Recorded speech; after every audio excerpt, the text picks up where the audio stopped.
Bismillahirrahmanirrahim. Assalamualaikum warahmatullahi wabarakatuh. Waalaikumsalam warahmatullahi wabarakatuh. Rabbi shrah li sadri wa yassir li amri wahlul 'uqdatam min lisani yafqahu qawli ya alim ya rahman ya rahim. Allahumma shalli wa sallim wa barik ala sayyidina Muhammadin wa ala alihi wa sahbihi ajma'in amma ba'd. Oke, teman-teman semua, selamat datang di pembelajaran PAI kali ini. Untuk pembelajaran PAI kali ini yaitu kita akan membahas tentang jama dan qasar. Adapun di situ ada pengertiannya, terus dasar hukumnya dan tata caranya. Oke, di sini ada saya bersama Bu Isti. Ya, halo Bu Isti, sehat? Halo, alhamdulillah sehat. Bu Desi. Ya, Bu Desi sehat, Bu Desi? Ya Pak, halo, alhamdulillah sehat. Oke, ibu-ibu ini akan menemani saya ya, untuk berbincang hangat mengenai jamak dan qasar gitu. Oke, kita langsung saja. Sebentar saya akan share materinya. Sini. Ya. Ada Ibu materinya kelihatan? Ada Pak, kelihatan Pak. Oke. Kita mulai saja ya. Oke. Di sini memahami sholat jama dan qasar. Ya. Mungkin ini sudah gak asing ya di telinga kita untuk sholat jama dan qasar. Nah, kita langsung saja ke definisi.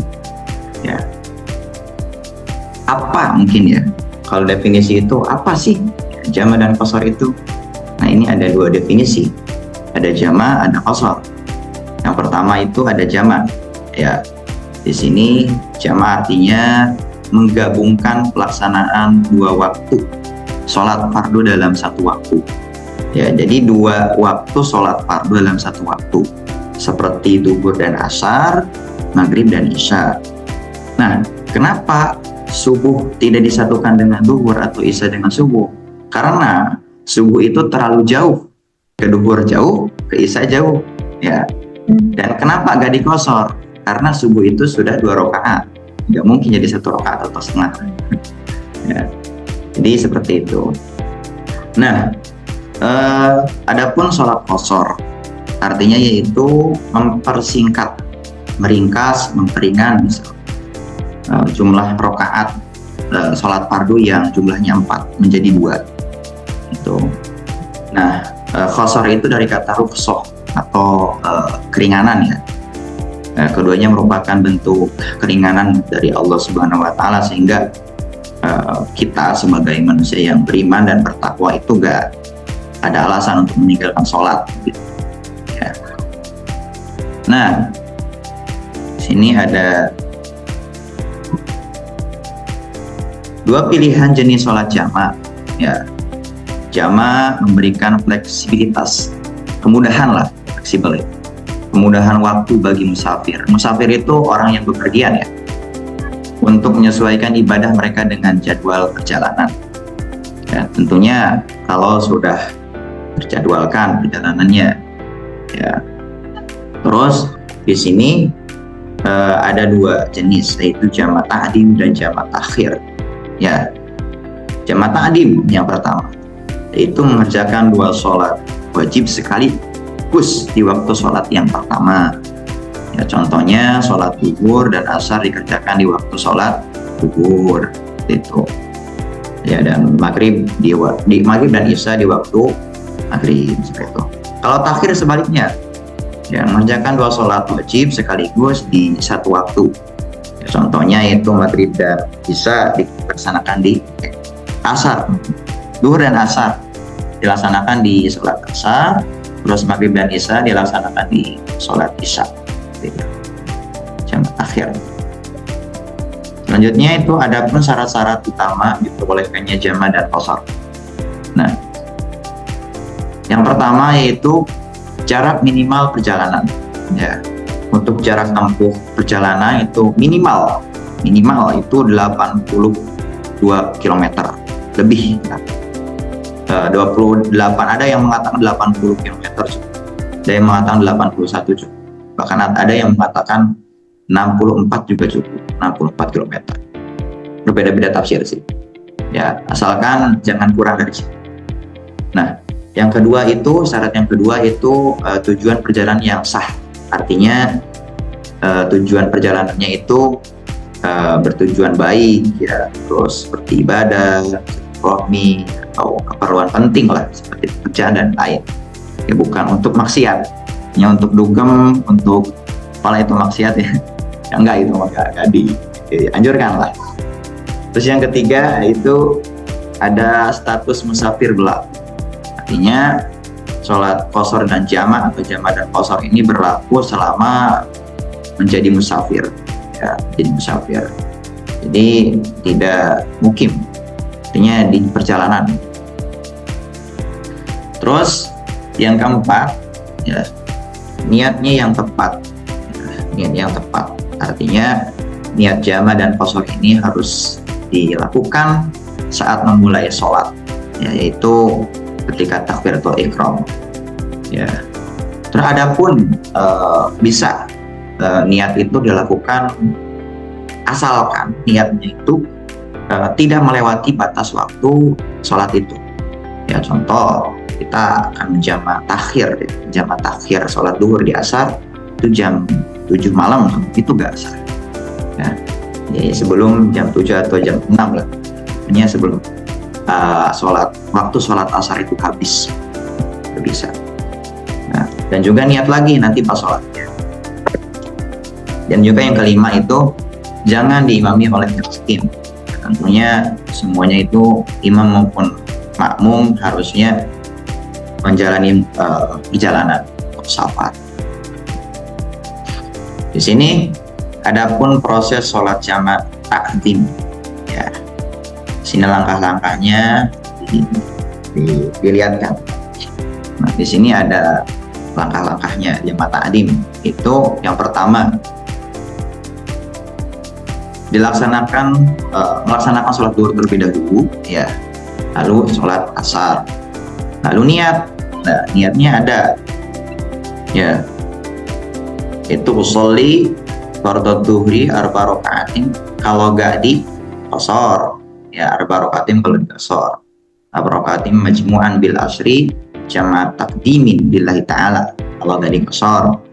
Ya, kalau di qashar diubah arba'anya di rakaataini qasron, ya, qasron majmu'an itu, ya. Dan juga segera lanjutkan asar, ya tinggal diubah yang fardhu dhuhri yang awalnya jadi fardhu asri gitu, ya. Jadi usolli fardhu asri raka'ataini qasron majmu'an bid dhuhri jama' taqdimin lillah ta'ala, seperti itu. Sama maghrib juga, ya, maghrib jama' takdim, ya, sholat isya di maghrib di jama' takdim, ya. Nah, itu ya seperti ini niatnya gitu. Di sini tata cara sholat jama' takdim maghrib dan isya. Nah, ini, ya. Nah, untuk jama' takdim tata caranya di maghrib dan isya, di sini sholat maghrib dulu terlebih dahulu 3 rakaat, ya. Ya seperti tadi niat di awal, sebagai jama'. Kalau qashar, ingat ya, kalau qashar niatnya raka'ataini qashron, kalau nggak di qashar itu ini sholat maghrib, ya, Pak. Kalau sholat maghrib ya seperti usolli fardhul maghribi salah rakaat di sama, ya, 3 rakaat, nggak jadi 2 rakaat. Salah rakaatin majmu'an bil isya'i jama' ta'dimin lillahi ta'ala. Lalu melaksanakan sholat isya. Nah, sholat isya ini kalau di jama' tadi, ya hanya di jama' itu niatnya arba rakaatin, ya. Kalau di qashar jadi rakaataini qashron. Nah, terus di sini ada ketentuan khusus, ya, niat sholat qashar sendiri. Saat seseorang musafir hanya ingin melakukan qashar atau hanya ingin meringkas tanpa menjama', itu niatnya berbeda ya, dan harus spesifik ya. Niatnya bagaimana? Ini dicontohkan di sholat duhur, itu sholli fardhu dhuhri raka'ataini majmu'an sholli fardhu dhuhri raka'ataini mustaqbilal qiblati khasran lillahi ta'ala. Itu ya sama ya, duhur ya, isya juga itu. Jadi diubah jadi raka'ataini ya. Nah, terus adapun ketentuan ya, ketentuan penting lainnya yang harus diperhatikan. Yang pertama ada hukum mualat. Mualat itu berurutan lah. Kalau bahasa ya tartib ya, harus tartib. Jadi dalam jamak takdim ya, terutama itu sholat kedua harus dikerjakan segera setelah sholat pertama selesai tanpa adanya pemisah waktu yang lama. Artinya kalau kita menjamak takdim sholat asar di duhur ya, sholat duhurnya yang kedua itu sholat duhurnya pokoknya sholat duhur dulu, sholat asar ini itu harus langsung, nggak diulur-ulur berapa jam, harus langsung gitu. Terus yang kedua ada penyebab rukhsah lain, itu selain safar, memiliki perjalanan ya, keringanan jamak juga diperbolehkan karena adanya hujan lebat ya, artinya atau sakit parah yang menyulitkan ya. Mungkin hujan lebat ini di sini kan ditamsilkan zaman dulu ya. Dulu itu kalau hujan lebat itu nggak bisa kemana-mana, tapi kalau sekarang kan di rumah udah ada WC, air dan banyak, mungkin nggak kategori darurat, tapi kalau sakit parah mungkin bisa ya. Terus yang ketiga itu ada status iman saat sholat, artinya musafir yang hendak melaksanakan sholat qashar itu tidak boleh ya, tidak boleh bermakmum kepada imam yang berstatus mukim. Artinya contoh ya, saya lagi mau namu ke Bu Isti ya, contohnya namu ke Bu Isti itu dari Majalengka ke Wonosobo ya, lumayan wajib gitu ada jamak pasar. Nah, kalau saya udah sampai ke tempat Bu Isti ya, Bu Isti ada suaminya mungkin nanti jadi imam ya, saya nggak boleh ikut-ikutan di situ itu karena satu suami Bu Isti itu sebagai orang yang bermukim di situ ya, jadi harus sama-sama musafir. Nah, terus yang keempat itu berakhirnya rukhsah. Nah, jadi jika musafir telah sampai di tujuan dan berniat mukim ya, tinggal dalam jangka waktu yang ditetapkan, sholat harus kembali dilaksanakan secara sempurna ya. Artinya gini, tadi kan saya contohkan bahwasanya saya bertamu kepada Bu Isti ya, itu ada keluarga Bu Isti mungkin. Nah, kalau jangka waktu saya mungkin hampir beberapa hari itu, nggak sehari, artinya di situ saya bernamu atau bertamu selama 1 minggu.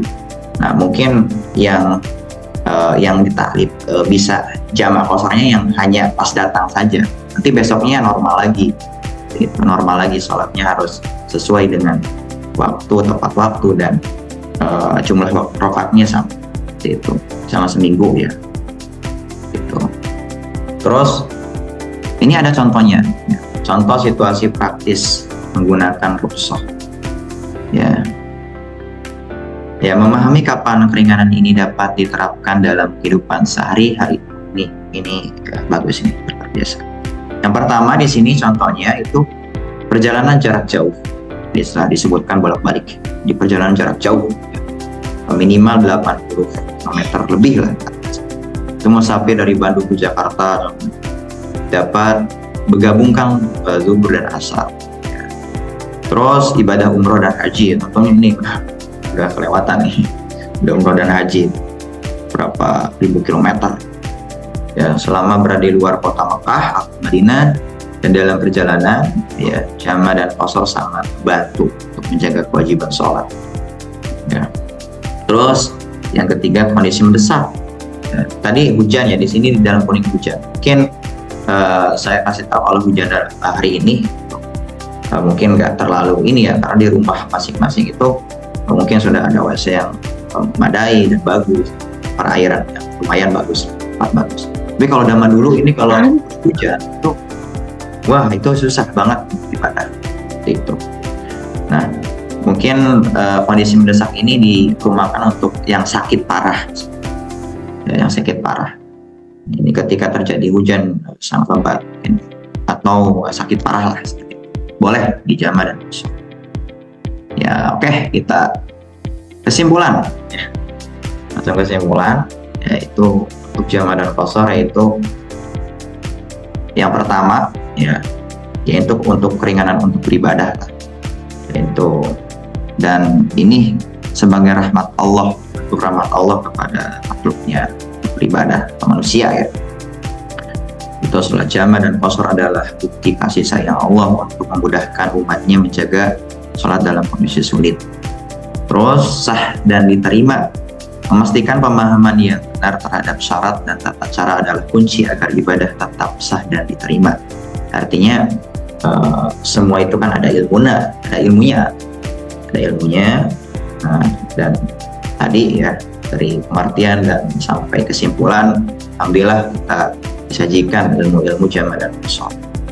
Nah, terus istiqomah ya, mari kita selalu istiqomah menjaga sholat, manfaatkan keringanan ini secara bijak. Artinya istiqomah ini, jadi sholat itu tidak ada alasan untuk kita berhenti atau meninggalkan sholat ya. Jadi sekali lagi, Allah telah memberi kemudahan untuk kita untuk menjaga keimanan dan ketakwaan kita di situasi sesulit apa.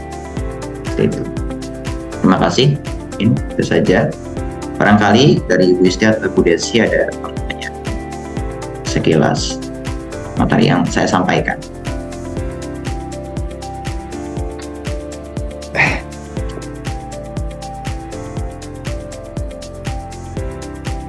Barangkali. Dengar nggak? Suara saya terdengar nggak? Dengar, Bu. Ada Bu, ada. Suara. Iya. Saya mau tanya Pak. Ya. Misal tadi kan ada jama, ada qasar. Ketika kita misalnya perjalanan jauh, terus kita jamak. Misalnya kita waktunya berarti jamak takhir karena sampai tujuan asar. Dan tadi zuhur belum kita sholat. Tapi ketika saya sholat asar itu saya niatnya biasa, saya lupa bahwa saya tadi belum sholat zuhur. Itu bagaimana Pak? Apa setelah sholat asar saya tetap jamak yang zuhur tadi, apa bagaimana? Tadi kan oke. Jadi ini kan ada namanya rukhsah. Artinya rukhsah karena lupa, Ibu. Rukhsah karena lupa itu berbeda. Ya, misalkan beda rukhsah karena lupa dan rukhsah jamak dan qasar. Ya kalau lupa mungkin sholat yang tadi sebenarnya mungkin idealnya baiknya itu diulang. Ya diulang karena sholat zuhur tadi takutnya karena sudah memasuki waktu asar mungkin ya. Ya, misalnya ya, seperti itu. Gak terima, lupa. Ya karena kan kalau sholat biasa itu harusnya kalau lupa itu kan dikodok ya, dikodok seperti itu. Jadi harusnya baiknya diulang. Misalkan itu tadi 5 syarat itu kita mempunyai 5 syarat seperti itu. Kan itu jawabannya Ibu. Baik. Terus saya mau bertanya Pak. Misalkan kita melakukan takdim sholat zuhur di rumahnya tuh pas asar, apakah kita harus melakukan sholat asar lagi? Apa udah cukup tadi yang takdim tadi, jamak takdim? Oke, jadi kita melakukan sholat jamak takdim itu ya Bu, di waktu asar? Iya, di waktu zuhur. Di waktu zuhur. Oh iya. Terus nyampe di rumah, di kan perjalanan kan udah selesai. Habis itu nyampe rumah, di rumah asar, gitu. asar. Jamak takdimnya di rumah gitu, di rumah. Oh berarti itu nggak jamak Bu, nggak jamak takdim sama Iya, sholat kira. karena apa? Jamak takdimnya Oh, di udah asar rumah gitu. tujuan. Pas nyampe tujuannya tuh pas asar, apakah dia harus melakukan sholat asar lagi? Jadi kita berangkat nih waktu duhur gitu ya Bu. Gimana, saya belum ngerti. Misalkan lagi perjalanan jauh. Ya, Misalkan lagi perjalanan jauh, ya, terus nyampe di masjid untuk sholat jamak takdim, ya, zuhur dan asar. ya. Habis itu nyampe tujuannya ternyata udah masuk asar, nyampe tujuan. Oh berarti ini Bu masuknya jamak takhir. Maksudnya jamak takhir bukan takdim. Ya karena kan sudah memasuki waktu asar. Meskipun nanti kan Tapi tadi udah pas zuhurnya. ya. Tapi kan udah tadi itu udah sholat di zuhurnya. Oh di duhurnya. Oh berarti ini Bu nggak jamak. Mungkin nanti bisanya kosor saja. Jadi bisanya dikosor saja. Kalau di jamak itu kan ada dua ketentuan ya. Kita memilih jamak takdim atau takhir seperti itu. Jadi misalkan saya nih berangkat ke Banyuwangi ya sama Ibu. Nah di pertengahan itu sebelum berangkat itu waktu duhur. Waktu itu saya sholat duhur dulu di sini. Terus akhirnya berangkat ya, datang asar. Ya itu bisanya kosor saja sih, dikosor saja bukan dijamak. Oh berarti. Iya. Oh gitu. Karena kan sholat duhurnya sudah. Sholat di jamak itu karena memang waktunya dibarengkan dan nggak ada waktu lagi untuk sholat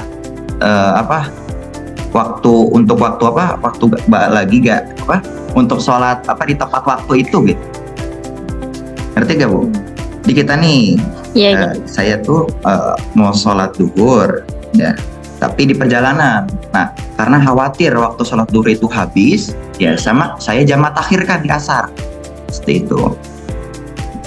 Sama itu ya. Jadi kalau sholat duhurnya sudah ya, bisanya itu hanya kosor, mungkin nggak jamak seperti itu. Karena sudah kan sholat duhur.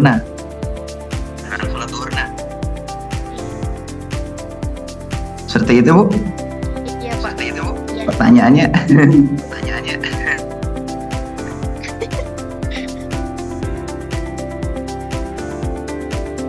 Atau saya yang salah ini memahami pertanyaan. Pasti ada lagi.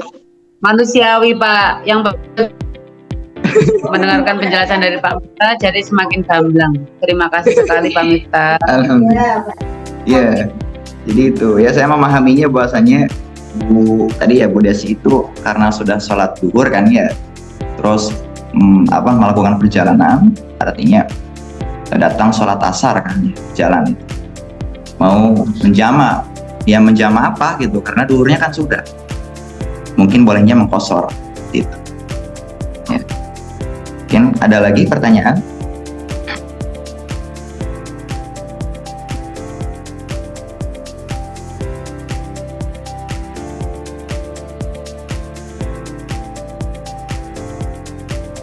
Oh, Bu Isti lagi ini kayaknya ada ini.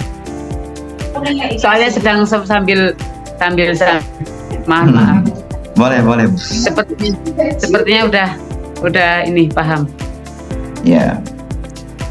Mungkin ada 3 pertanyaan lagi. 4 atau 3 ya? 4 ya. Bentar. Pertanyaan lagi boleh.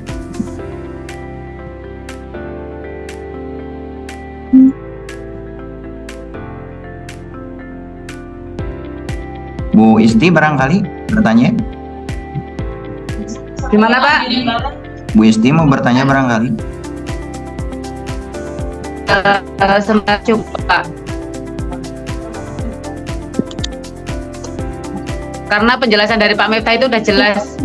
Jadi insya Allah agak lebih membuka pikiran saya tentang jamak qasar. Alhamdulillah. Baik.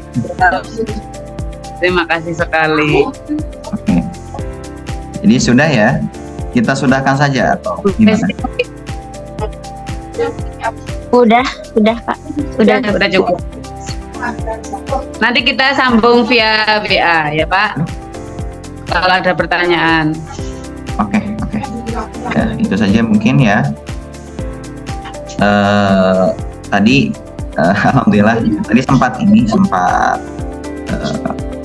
mati. Ya, alhamdulillah terima kasih untuk audiens Bu Isti sama Bu Desi ya, telah hadir di video kali ini ya. Semoga video ini bermanfaat bagi pembelajaran PAI kali ini. Ya, Amin. Amin. Artinya Allah itu Maha Rahman, Ar-Rahman. Ya. Jadi Allah itu tidak akan bertanya bahwasan ke kita itu bisa enggak ya. Pasti Allah itu sudah memberi kemudahan apapun lah, karena Allah itu Maha Rahman. Itu saja ya. Tetap sholat walaupun sibuk apapun. Ya, terima kasih. Saya tutup. Wabillahi taufiq wal hidayah. Assalamualaikum warahmatullahi wabarakatuh. Waalaikumsalam warahmatullahi wabarakatuh. Terima kasih.